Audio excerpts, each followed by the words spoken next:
Hello বন্ধুরা, সবাইকে স্বাগত জানাই স্টাডি সাকসেস কোচিং সেন্টারে। বন্ধুরা, আবার চলে এসেছি আর একটি নতুন জিকে ক্লাস নিয়ে।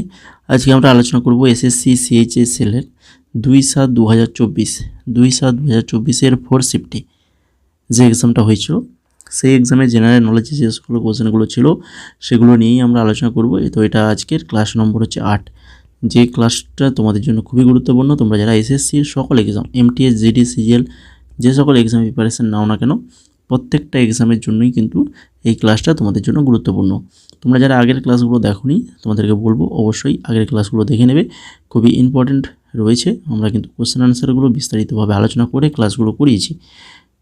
আর তোমরা আমাদের টেলিগ্রাম এবং হোয়াটসঅ্যাপ চ্যানেলে যারা যুক্ত হওনি, তো দেরি না করে অবশ্যই যুক্ত হয়ে যাও। এই টেলিগ্রাম চ্যানেলে কিন্তু আমরা কিন্তু ইম্পর্টেন্স নোটসগুলো দিয়ে থাকি। আর তোমরা যারা এসএসসি এমটিএস 2025-এর জন্য প্রিপারেশান নিচ্ছ, তোমাদের কিন্তু এমটিএসের এখনও পর্যন্ত ফর্ম বেরোয়নি। ফর্ম বেরোবে কবের দিকে?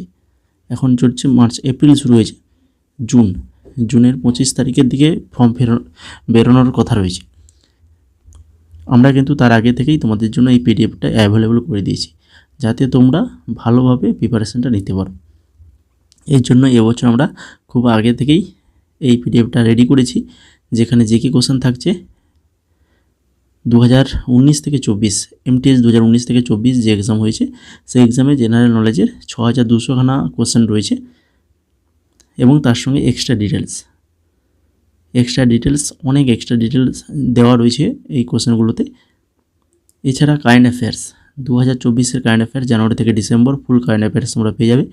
স্ট্র্যাটেজিকে 14খানা টপিক থেকে গুরুত্বপূর্ণ নোটস পাবে এবং তারই সঙ্গে ইংলিশে প্রায় 2000-এরও বেশি কিন্তু এমসিকিউর, মানে তোমাদের previous year plus grammar, synonym, antonym, idioms, phrase এগুলো মিলে 2000-এরও বেশি কিন্তু এমসিকিউ রয়েছে। তো এই 4টা পিডিএফ তোমাদের জন্য খুবই গুরুত্বপূর্ণ, তোমরা যারা এসএসসি এমটিএস 2025-এর প্রিপারেশান নিচ্ছ। তো যদি তোমরা এই পিডিএফগুলো নিতে চাও, তো অবশ্যই আমাদের এই যে হোয়াটসঅ্যাপ নাম্বার রয়েছে দেখতে পাচ্ছ, তো এই নাম্বারে মেসেজ করো।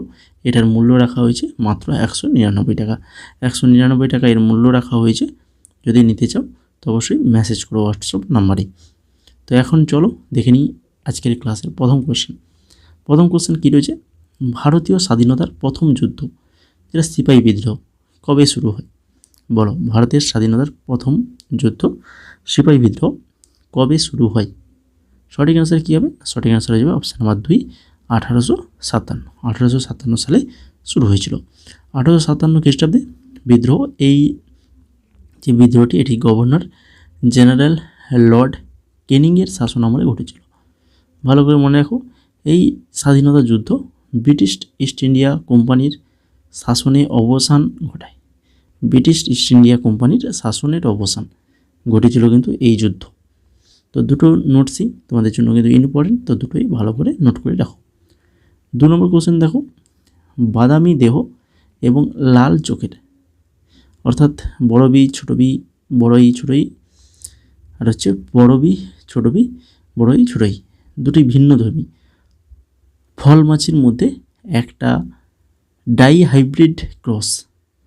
সেই ডাইহাইব্রিড ক্রসে দেখো সব প্রত্যেকটা ক্যাপিটাল বি, ক্যাপিটাল ই, এই যে জিনোটাইপ পাওয়ার সম্ভাবনা কত? এই দুটোকে ক্রস করা হয়েছে, সেখান থেকে আমাদের কী পাওয়ার কথা বলেছে? বিবিই ক্যাপিটাল সব। এই যে জিনোটাইপটা, এইটার পাওয়ার সম্ভাবনাটা কত? সঠিক অ্যান্সার অপশান নাম্বার 3, 1/16 হয়ে যাবে সঠিক আনসার। কর্ণাটিক শাস্ত্রীয় ভাষায় নিচের কোন বাদ্যযন্ত্রটি রাগের সহজতম রচনা? কর্ণাটিক শাস্ত্রীয় ভাষায় নিচের কোন বাদ্যযন্ত্রটি রাগের সহজতম রচনা? অপশন নাম্বার 3 সঠিক অ্যান্সার গীতম হয়ে যাবে এখানে সঠিক আনসার। ভারতের 2011 সালের আদমশুমারি অনুসারে কোন রাজ্যের শহুরে জনসংখ্যা সবচেয়ে কম? সবচেয়ে কম কোন রাজ্যে? সঠিক answer option number 3, Himachal Pradesh এবং বিহার হয়ে যাবে সঠিক আনসার। এছাড়া দেখো এক্সট্রা নোটস যেভাবে আমরা এসএসসি এমটিএসের পিডিএফে দিয়েছি, সেই রকমভাবে দেখে নাও। 2011 সালে আদমশুমারি অনুসারে দেশে মোট শহুরে জনসংখ্যা 377 মিলিয়নের বেশি, যা মোট জনসংখ্যার 31.16%, যেটা এসেছিল এসএসসি এমটিএস 2022-এ। এইভাবে আমরা যে এমটিএসের পিডিএফটা তৈরি করেছি, জিকে যে কোশ্চেনগুলো রয়েছে সেখানে কোশ্চেন অ্যান্সারের সঙ্গে তার সঙ্গে কিন্তু এইরকমভাবে প্রত্যেকটা কোশ্চেনে কিন্তু এক্সট্রা নোটস অ্যাড করা রয়েছে। অনেক এক্সট্রা নোট রয়েছে, দেখতেই পাচ্ছ একটা কোশ্চেনের মধ্যে কত এক্সট্রা নোটস। দেখে নাও, এই যে ভারতের 2011 সালে আদমশুমারি অনুসারে গোয়ার জনসংখ্যার সর্বাধিক অনুপাত শহরাঞ্চলে বসবাস করে, যেটা এসেছিলো এসএসসি সিএইচএসএল 2023 এসছে, আবার 2024-এর কোশ্চেনও এসছে। তারপরে দেখো গোয়ার শহুরে জনসংখ্যা হলো মোট জনসংখ্যার 62.17%। 2011 সালের মিজোরাম শহুরে জনসংখ্যা শতাংশ কত না হচ্ছে 51.51%। তামিলনাড়ুর শহুরে জনসংখ্যা 48.45%, কেরালার শহুরে জনসংখ্যা 47.72%, হরিয়ানা 34.91 শহুরে জনসংখ্যা। ভারতের 2011 সালে আদমশুমারি অনুসারে কেন্দ্রশাসিত অঞ্চলগুলি প্রদত্ত গোষ্ঠীগুলির মধ্যে পুদুচেরি এবং চণ্ডীগড় সর্বাধিক শহুরে জনসংখ্যা রয়েছে। পুদুচেরি এবং চণ্ডীগড়ের সর্বাধিক শহুরে জনসংখ্যা রয়েছে, যেটা এসেছিল এসএসসি জেই 2024। ঠিক আছে, এখানে যেমন কমটা চেয়েছে ওখানে বেশিটা চেয়েছে। তো এইরকমই এক্সট্রা নোটসগুলো তোমরা কিন্তু ভালো করে পড়ে রাখো, এগুলো থেকে কিন্তু পরবর্তীতে কোশ্চেন আসার চান্সটা বেশি। এই জন্য তোমাদের এমটিএসের জন্য কিন্তু আমরা এইভাবে বেশি করে যতটা বেশি এক্সট্রা নোট দেওয়া যায় সেইভাবে এক্সট্রা নোটস দিয়ে কিন্তু আমরা কিন্তু পিডিএফটা তৈরি করেছি। 5 নম্বর দেখে নাও, ভারতের কোন জেলায় 2011 সালের আদমশুমারি অনুযায়ী সাক্ষরতার হার সবচেয়ে বেশি? সঠিক অ্যান্সার হয়ে যাবে শেরচিপ। কোন জেলা? শেরচিপ। এই শেরচিপটা কোথায় না 2011 সালের জনগণনা অনুসারে যেটা হচ্ছে মিজোরামের শেরচিপ জেলা ভারতের সবচেয়ে বেশি সাক্ষরতার হার রয়েছে। ঠিক আছে, শেরচিপের সাক্ষরতার হার কত না হচ্ছে 98.76, যা ভারতের সকল জেলার মধ্যে সবচেয়ে বেশি। আর শেরচিপের পরে রয়েছে হচ্ছে মিজোরামের আইজল জেলা, যার সাক্ষরতার হার 98.50। ঠিক আছে, তো মিজোরামের শেরচিপটা হচ্ছে সবচেয়ে বেশি সাক্ষরতার হার রয়েছে, তারপরে রয়েছে দ্বিতীয় স্থানে রয়েছে গিয়ে আইজল। তারপরে দেখো 6 নম্বর, বিজলিয়া শিলালিপিতে নিচের কোন রাজবংশের বংশ তালিকা পাওয়া যায়? বিজলিয়া শিলালিপিতে কোন রাজবংশ না হচ্ছে চাহমান রাজবংশের বংশ তালিকা পাওয়া যায়। চাহমান রাজবংশ বর্তমান রাজস্থান এবং হরিয়ানার কিছু অংশে শাসন করেছিল। 7 নম্বর দেখো, কোন রায় সুপ্রিম কোর্ট 21 ধারার পরিধি বাড়িয়েছে এবং পর্যবেক্ষণ করেছে যে শিক্ষার অধিকার সরাসরি জীবনের অধিকার থেকে প্রভাবিত হয়? কোন রায়?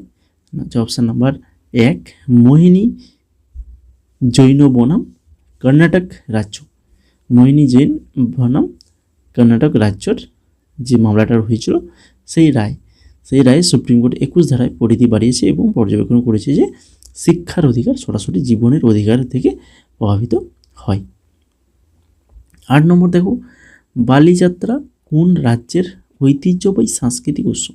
বালিযাত্রা এটা একটা সাংস্কৃতিক উৎসব।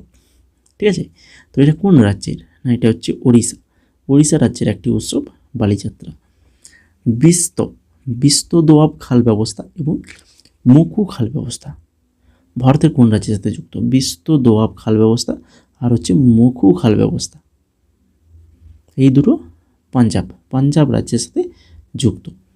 দেশ সাংবিধানিক অধিকারের সংবিধানের আত্মা বলে অভিহিত করেছেন কে? বলো, সাংবিধানিক অধিকারকে সংবিধানের আত্মা বলে অভিহিত করেছেন তিনি হচ্ছেন ডক্টর বি আর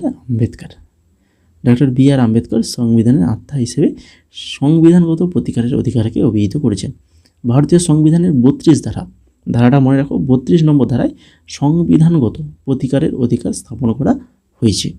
তোমরা যারা ক্লাসটাকে এখনও যারা লাইক করোনি, এই ধরনের ক্লাস যদি তোমরা পেতে চাও তো অবশ্যই ক্লাসটা লাইক করে ফেলো এবং তার সঙ্গে চ্যানেলটাকে সাবস্ক্রাইব করে বেল আইকনে ক্লিক করে দাও।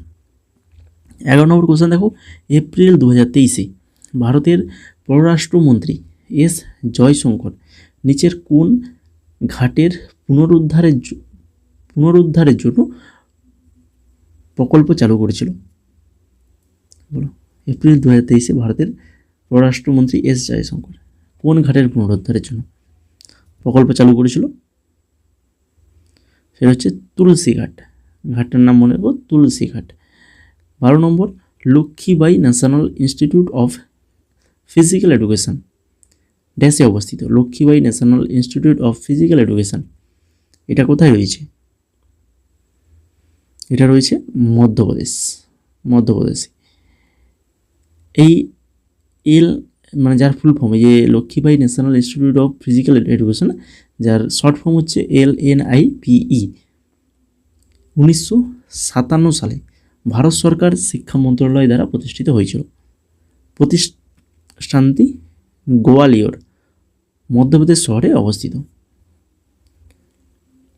13 নম্বর, বাজার মূল্যে ড্যাশ হলো কোনো দেশের বাসিন্দাদের দ্বারা হিসাব বছরে অর্জিত সমস্ত উপকরণ আয়ের যোগফল, যার মধ্যে নেট পরোক্ষ কর অন্তর্ভুক্ত। বাজার মূল্যে নেট জাতীয় পণ্য, যেটা হচ্ছে NNP, যেটা আগের দিন আমরা যার সূত্রটা বলে দিয়েছিলাম, সেই NNP হলো কোনো দেশের বাসিন্দাদের দ্বারা হিসাব বছরে অর্জিত সমস্ত উপকরণ আয়ের যোগফল, যার মধ্যে নেট পরোক্ষ কর অন্তর্ভুক্ত। সংবিধানের 50তম সংশোধনী আইন 1984 দ্বারা নিচের কোন ধারাটি সংশোধন করা হয়েছিল? কোন ধারাটি সংশোধন করা হয়েছিল? না হচ্ছে 33 নম্বর ধারা। 33 নম্বর ধারা সংশোধন করা হয়েছিল। ভারতের মোট এলাকার প্রায় 40% অংশে কোন ধরনের মাটি পাওয়া যায়? প্রায় 40% অংশে কোন ধরনের মাটি পাওয়া যায়? পলি মাটি পাওয়া যায় প্রায় 40% অংশে। কত সালে এরিক কর্নেল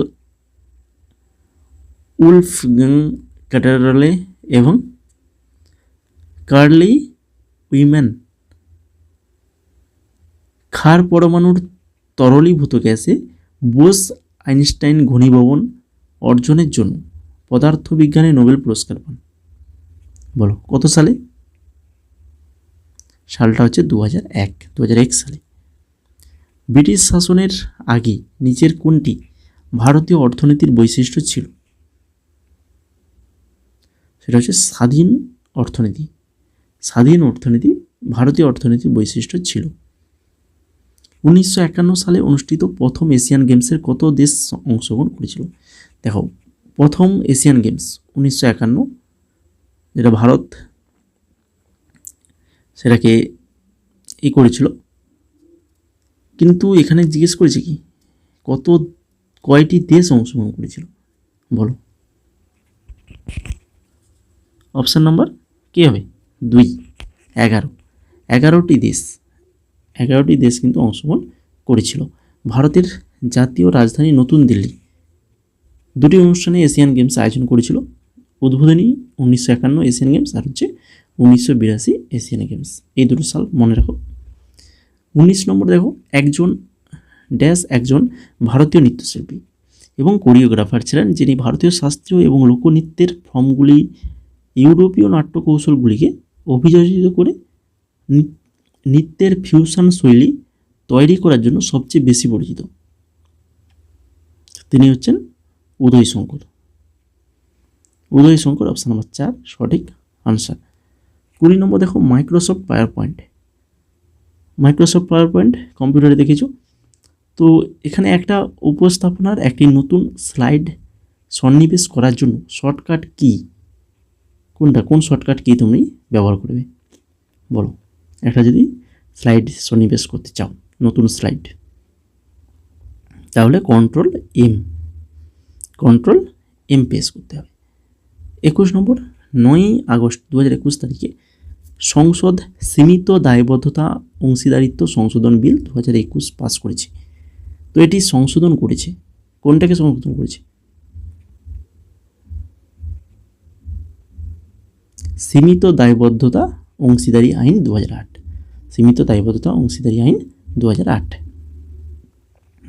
একটি স্বাতন্ত্র্য সূচক ক্রস আকৃতির নক্ষত্রমণ্ডল উত্তর গোলার্ধে গ্রীষ্মকালে এবং সেপ্টেম্বর আশেপাশে শরৎকালে সবচেয়ে ভালো দেখা যায়?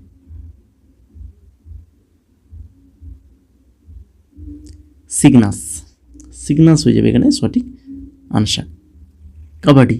কাবাডি খেলায় একজন রাইডারকে কতজন ডিফেন্ডার দ্বারা ধরা পড়লে বা নিজে বেরিয়ে গেলে বা বের করে দেওয়া হলে তাকে সুপার ট্যাকল বলা হয়? কাবাডি খেলায় একজন রাইডারকে কতজন ডিফেন্ডার ধরা পড়লে? তিনজন ডিফেন্ডার ধরা পড়লে বা নিজে বেরিয়ে গেলে বা বের করে দেওয়া হলে তাকে সুপার ট্যাকল বলা হয়। নিচের মধ্যে কে জনপ্রিয় তেলেগু দেশাত্মবোধক গান? তেলেগু দেশাত্মবোধক গান দেশমনু প্রেমিঞ্চুমান্না, মানচি অন্নদি পেঞ্চুমান্না, যার অর্থে জাতিকে ভালোবাসুন, মঙ্গল বৃদ্ধি করুন। লিখেছেন কি? এটা দেশাত্মবোধক একটি গান তেলেগু ভাষায়। সঠিক অ্যান্সার অপশান নাম্বার 1, গুরজাদা আপারাও। গুরজাদা আপারাও হয়ে যাবে সঠিক আনসার। লাস্ট কোশ্চেন আজকের ক্লাসের, কিভাবে আপনি একটা ওয়ার্কশিটের শীর্ষে একটা ফাঁকা সারি সন্নিবেশ করতে পারেন? ওয়ার্কশিট, কম্পিউটারের ওয়ার্কশিটের শীর্ষে একটা ফাঁকা সারি সন্নিবেশ করতে পারে কিভাবে? না হচ্ছে সারি নির্বাচন করতে সারির সীমানায় মাউস টেনে আনুন এবং হোম ট্যাবে কক্ষ গোষ্ঠীকে সন্নিবেশ ক্লিক করুন। হোম ট্যাবে কক্ষ গোষ্ঠীতে সন্নিবেশ ক্লিক করুন, করলেই হয়ে যাবে। তো এই ছিল মোট আজকের 25খানা কোশ্চেন। তো যদি ক্লাসটা ভালো লেগে থাকে তো তোমাদেরকে বলবো অবশ্যই ক্লাসটা লাইক করে ফেলো এবং বন্ধুদের মাঝে শেয়ার করো। তারই সঙ্গে চ্যানেলটাকে সাবস্ক্রাইব করে বেল আইকনে ক্লিক করে রাখো। এই ধরনের গুরুত্বপূর্ণ ক্লাস যদি পেতে চাও তো অবশ্যই চ্যানেলটাকে সাবস্ক্রাইব করে রাখো। তারই সঙ্গে টেলিগ্রামে যুক্ত থাকলে কিন্তু বিভিন্ন ইম্পর্টেন্ট নোটসগুলো তোমরা ওখানে পেয়ে যাবে, ঠিক আছে? আর এই এমটিএসের পিডিএফটা যদি নিতে চাও 2025-এর 4খানা পিডিএফ রয়েছে, current affairs, GK, strategy, GK, English. 199 টাকা মূল্য রয়েছে। এই যে হোয়াটসঅ্যাপ নাম্বারটা তোমরা দেখতে পাচ্ছ, এই হোয়াটসঅ্যাপ নাম্বারে তোমরা কিন্তু অবশ্যই মেসেজ করো, ঠিক আছে? মেসেজ করলে পরবর্তী স্টেপ তোমাদেরকে জানিয়ে দেওয়া হবে। যদি নিতে চাও আগে থেকে, তোমরা ফর্ম তো বেরোবে জুন মাসে, তো তার আগে থেকেই কিন্তু প্রিপারেশান নিয়ে রাখতে হবে যে ফর্ম বেরোলেই তারপরে পড়াশোনা করবো। তো এরকম মানসিকতা থেকে পড়াশোনা করে পরীক্ষায় পাস করা যায় না। একদম সিরিয়াসলি বলছি, পরীক্ষায় পাস করতে গেলে আগে থেকে কিন্তু তোমাদেরকে ভালোভাবে প্রিপারেশান নিতে হয়, ঠিক আছে? ফর্ম বেরোলে পড়বো তারপরে পরীক্ষা দিতে যাব, এরকম হয় না। তো যদি পিডিএফটা তোমাদের প্রয়োজন হয়, যদি লাগে মনে হয় নিতে চাও, তাহলে কিন্তু অবশ্যই এই নাম্বারে মেসেজ করো।